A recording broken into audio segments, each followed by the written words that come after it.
caution, right 6, and left 3 into right 2 around the statue. There's going to be an entire generation of gamers who look at the title for KT Racing's latest release and scratch their heads. The third entry in the V-Rally series arrived on the PS2 way back in 2002, so the decision to resurrect the series now is a strange one. It shares some of the same team who made the original games, and like those, it offers a more accessible and arcade-style driving experience for those who find Dirt Rally a bit too daunting. Gaming, and in particular the racing genre, has changed a lot in the last 16 years, so is there still a space for V-Rally? Surprisingly, the answer to that question is yes. Kiloton Studios have been custodians of the official WRC license for a few years now, and their games have generally been solid but shackled by the license. This is the game they've clearly been itching to make, as it not only offers traditional point-to-point rallying, but 4 other disciplines too. Once you accustom yourself to the fairly light and twitchy handling, there's a lot here to challenge you. If you've played any rally game before, then you'll know exactly what to expect from the main element of the game. It's just you against the clock along a number of challenging stages, as pace notes are shouted out by your co-driver to warn you of what's approaching.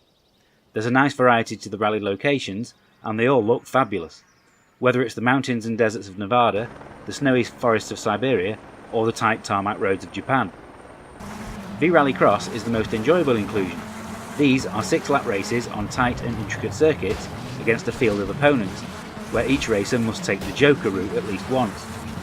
The strategic element of whether to take this longer section early or later adds tension to each race, and the danger of tussling with other cars keeps the adrenaline flowing.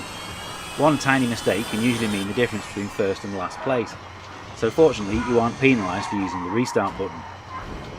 Hillclimb events are also fast, enjoyable and tense. Here you are required, as the name suggests, to get from the bottom of a road to the top in the fastest time possible, only this time without the aid of a co-driver.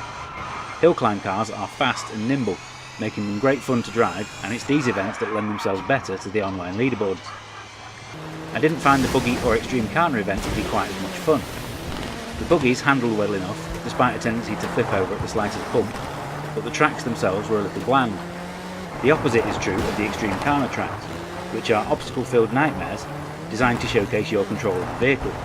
The main issue here is that if you use the external camera, it becomes extremely erratic in close-up sections, and if you use the internal camera, you can't really see what's coming well enough. Each time I had to race in either of these events, I found myself wanting it to be over quickly so that I could get back to something more enjoyable. All of these events can be played as single races, but the meat of the game comes in a lengthy career mode.